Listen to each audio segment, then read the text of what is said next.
बिल्कुल ठीक हूँ और बहुत अच्छा लग रहा है आपसे बात करके।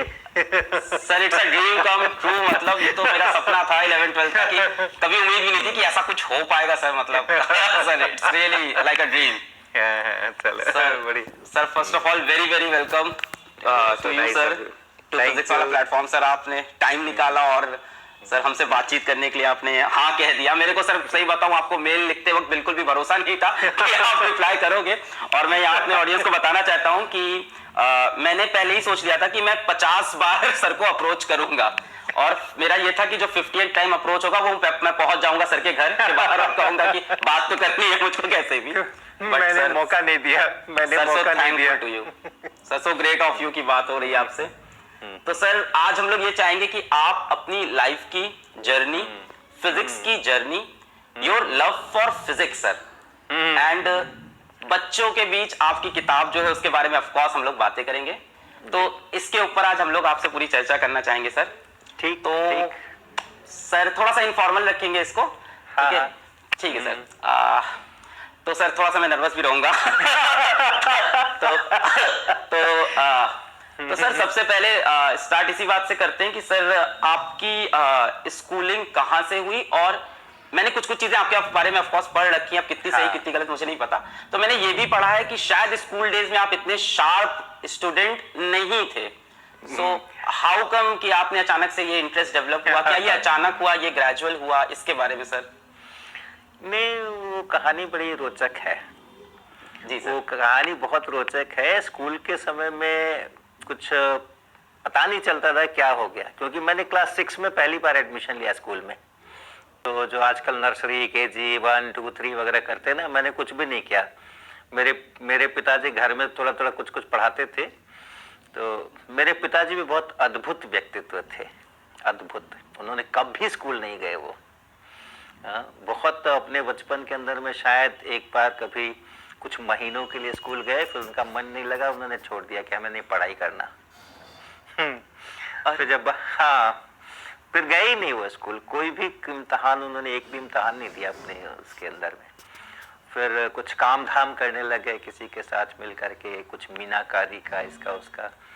तो जब बड़े हुए तो उनका मन हुआ कि पढ़ा जाए। तो फिर किताबें खरीद खरीद करके लाने लगे बाजार से, टेक्स्ट बुक्स। सर करीब किस एज में? समझो करीबन 17-18 साल के बाद, 19 साल।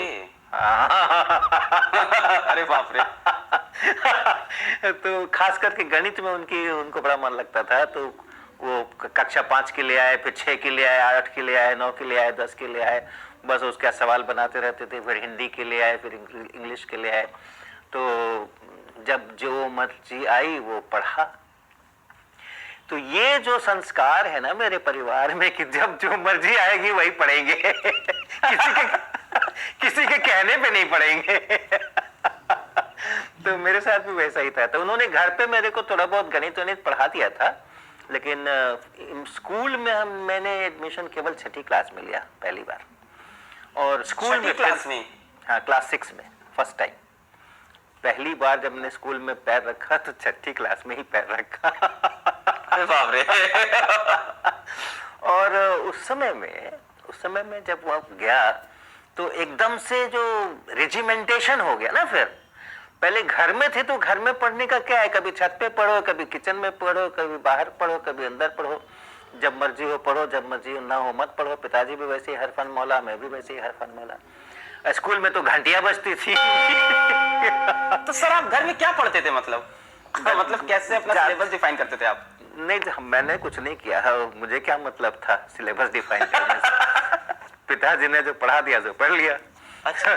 हाँ, तो अंक गणित में उन्होंने मुझे काफी मास्टर बना दिया था। और क्लास 6 के लेवल में अलजेब्रा वगैरह तो आती नहीं है तब तक, अंक गणित ही होती है मैथमेटिक्स में। और हिंदी उन्होंने बड़ी पक्की करती थी, बहुत पक्की करती थी। सर आपकी हिंदी काफी अच्छी। सर अंकगणित को अगर आप बता सके तो मतलब बच्चों को समझने में थोड़ा आसान होगा। अरिथमेटिक। तो हिंदी और गणित ये दो मुख्य विषय करके रखे हुए थे। और जो अंग्रेजी थी वो उस समय में ऐसा नहीं था आजकल की तरह कि सब इतना क्रेज हो अंग्रेजी का, सब तो छठी क्लास से ही साधारणतः स्कूलों में अंग्रेजी शुरू हुआ करती थी। हाल तक तो सरकारी स्कूलों में अभी भी छठी क्लास से ही शुरू होती थी, कुछ साल पहले तक। तो जब वो मेरे को स्कूल में एक लेकर के गए, नवीन गणेश पाठशाला नाम था स्कूल का, पटना में जी।